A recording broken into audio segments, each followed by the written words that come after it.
Bonjour à tous, je me présente, je m'appelle Ludovic Rouquette. Je suis en fait auto-entrepreneur, j'ai une société qui s'appelle la société Contact. Brièvement, en fait, je travaille sur tout ce qui est gestion émotionnelle et analyse comportementale. Je ne vais pas faire l'étalage de ma société. Je venais juste là faire une vidéo parce que je suis un peu déçu par le comportement des gens. Euh, à la sortie du déconfinement, j'avais un réel espoir que les gens aient pris conscience de certaines choses. Alors je ne sais pas si certains savent ce que ça veut dire exactement prendre conscience. Le fait est que les gens sont, pas tous bien évidemment, je ne veux pas faire d'amalgame comme il se fait régulièrement sur les médias. Le fait est que en fait certaines personnes... sympatoche, il me met la musique sur la vidéo, impeccable. Et certaines personnes, en fait, ne savent pas ce que veut dire réellement prendre conscience. Il y a eu des choses positives pendant le confinement, il y a eu des choses négatives. On va s'arrêter, je ne vais pas revenir sur tout ce que j'ai dit sur les vidéos précédentes. Les gens continuent à avoir peur, les gens continuent à être angoissés, et ils n'arrivent pas à trouver en fait une écoute saine et une vie pour eux, une vie tranquille. Euh, Déjà, la première chose, c'est les gens sont repartis, certains, dans leur travers de surconsommation, continuent à regarder les infos, donc de l'intox, beaucoup d'intox. On continue à maintenir cette certaine terreur du coronavirus. Je vous demande juste de vous pencher sur les chiffres de la grippe et les chiffres du coronavirus dans le monde. Vous allez voir un peu, vous allez peut-être vous sentir un peu apaisé, quoi. Le fait est que l'angoisse est toujours là, est toujours présente. Et vu que les gens en fait ont depuis un certain temps eu l'autorisation de ressortir et de recôtoyer un peu la vie normale, et ben en fait ils repartent dans leur travers et ils repartent dans une indiscipline collective qui est pour ma part relativement affligeante. Je pense qu'il y a une éducation complète à refaire chez certaines personnes, chez certains parents.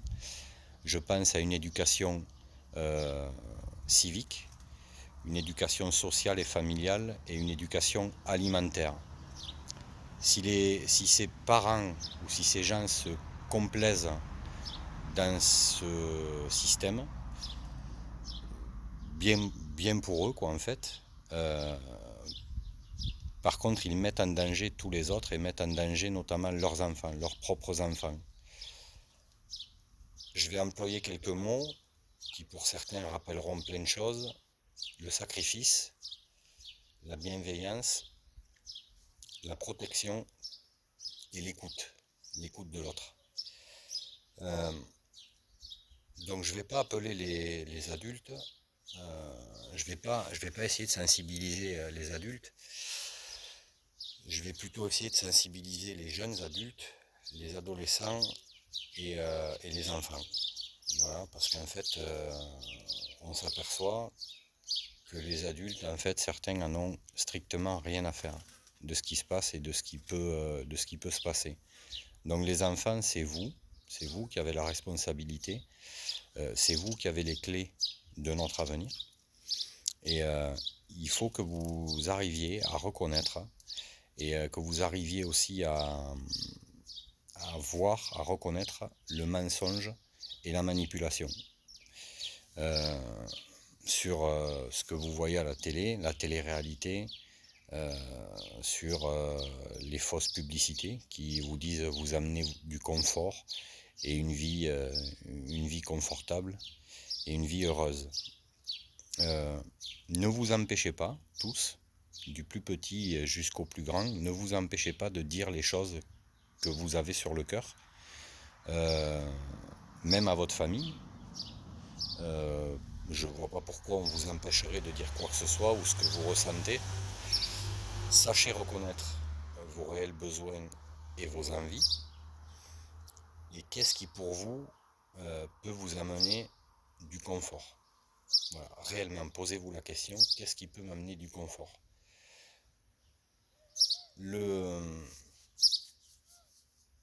D'où viennent, moi la question que je me pose, et j'avoue avoir plein de réponses, c'est quels sont les réels problèmes? Qu'est-ce qui a créé tous ces problèmes-là?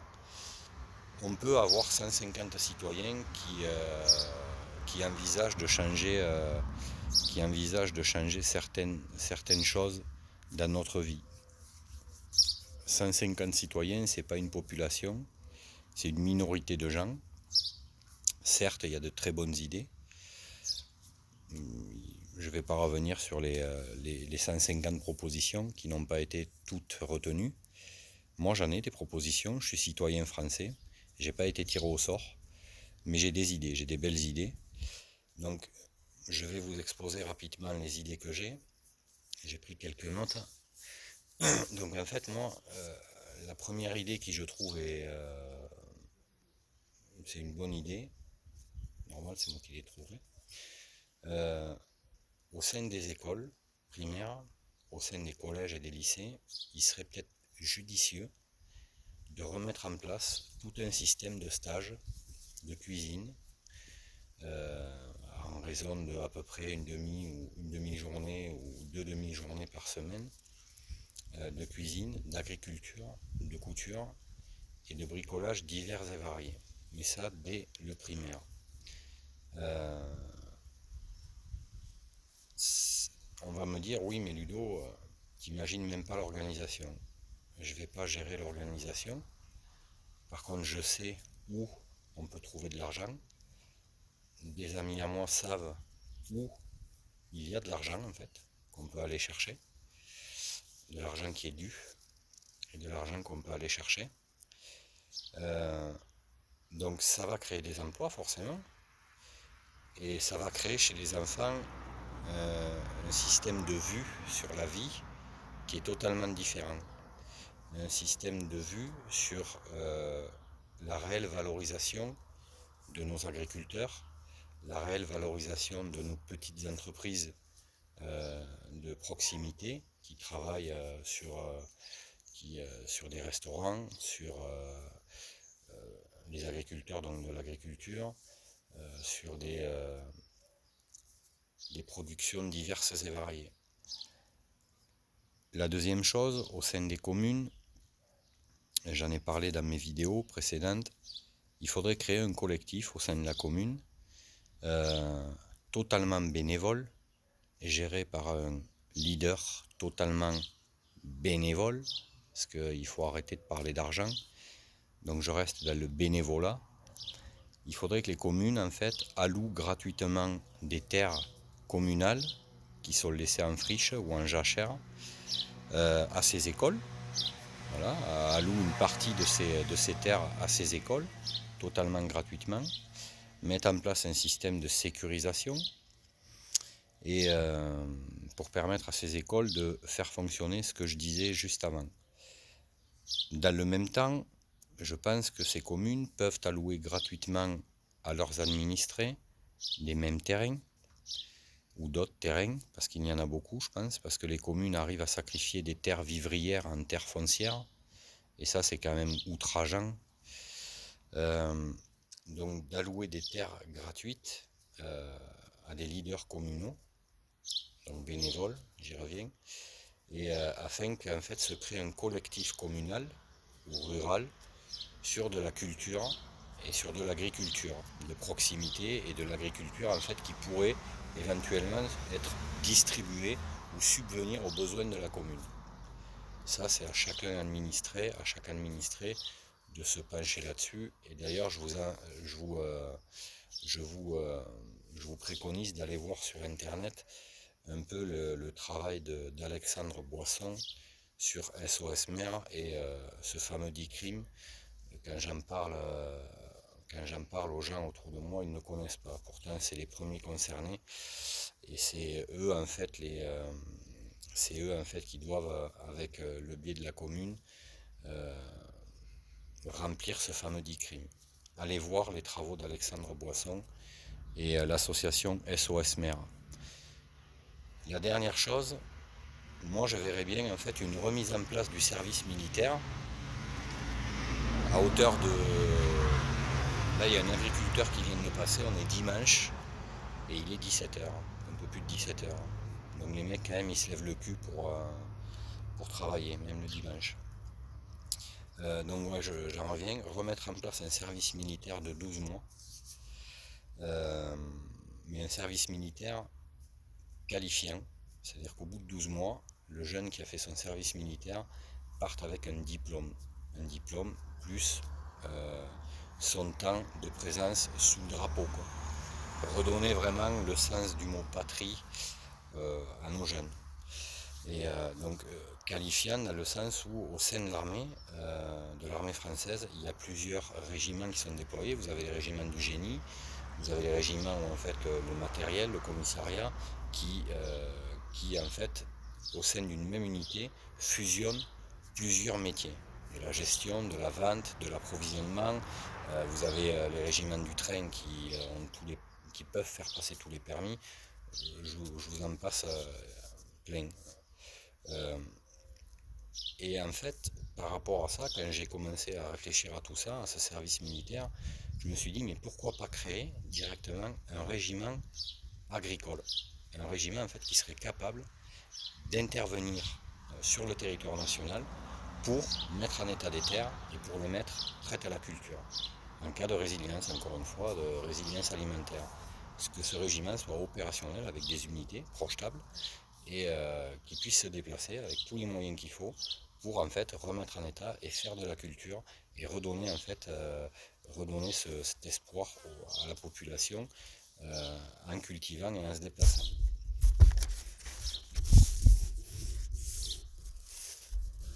Donc là je vais la faire courte. Comme je vous disais, je travaille beaucoup sur les émotions. Et là tout ce que je viens de vous dire, ça me tient énormément à cœur parce que dernièrement il a fallu que je gère pas mal mes émotions. J'ai traversé une épreuve que je souhaite à personne. J'en ai traversé beaucoup, des épreuves très compliquées des fois, où certaines décisions devaient être mûries. Je me suis retrouvé là, en fait, complètement démuni, parce que je pensais avoir les armes, et je pensais avoir tout donné, et en fait, je m'aperçois que on n'a jamais toutes les armes, et même si on les a, la personne qui est en face de nous peut écouter mais pas comprendre, ou peut entendre mais ne pas comprendre. Regardez de quoi je veux parler. J'ai failli perdre mon fils dans la nuit du 3 au 4 juillet. Et ça a été très compliqué à gérer. Ça a été une souffrance vraiment pénible et une peur et une angoisse que j'arriverai pas à décrire. Je l'ai géré bon gré mal gré. La finalité c'est qu'il est là. Il est prêt à repartir. Donc moi en fait, je veux en venir à une chose. Quels sont, au jour d'aujourd'hui, je vous pose cette question, n'y répondez pas tout de suite, quels sont vos réels besoins et quelles sont vos réelles envies. Voilà. Prenez une feuille, un stylo. Si vous êtes en couple, faites ça en couple. Si vous êtes tout seul, faites-le tout seul. Suis-je vraiment sur la bonne voie?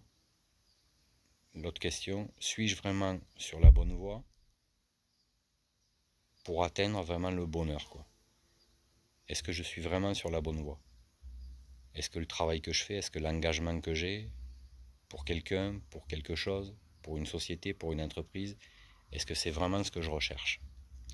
Et la dernière, est-ce que l'argent peut vous amener l'amour, l'amitié réelle et surtout vous amener une réelle considération? Réfléchissez bien à ça. Voilà. La dernière chose, si vous partagez mes idées, j'en ai d'autres idées, j'en ai plein d'autres. mais la vidéo durerait trop longtemps. Si vous partagez mon idée, partagez cette vidéo, partagez-la autant de fois qu'il faut sur tous les réseaux que vous voulez. Et moi je vais vous demander une chose. Est-ce que le dimanche 2 août, donc le dimanche 2 août, est-ce que vous seriez prêt à couper vos téléphones, à déconnecter vos téléphones, à éteindre votre télé, ne pas regarder votre télé, et ne pas vous déplacer en véhicule? Voilà, le 2 août. Voilà. Je vous demande une journée, c'est pas une journée de confinement, je vous demande de revivre une seule journée sans technologie et sans véhicule. Voilà, savoir si vous en êtes capable. Si vous en êtes capable, partagez la vidéo. Et l'autre chose que je voulais vous demander, ça c'est pas compliqué non plus, et je pense qu'il faut le faire, c'est nécessaire. À partir de 21h le soir, est-ce que vous avez un réel besoin de vous connecter à votre téléphone et aux réseaux sociaux? Est-ce que vous avez un réel besoin de vous connecter avec votre téléphone? Si vous en avez vraiment pas le besoin, vous en avez peut-être l'envie, mais si vous n'en avez pas le besoin, je vous demande tous les soirs, d'éteindre votre téléphone à 21h ou 21h30.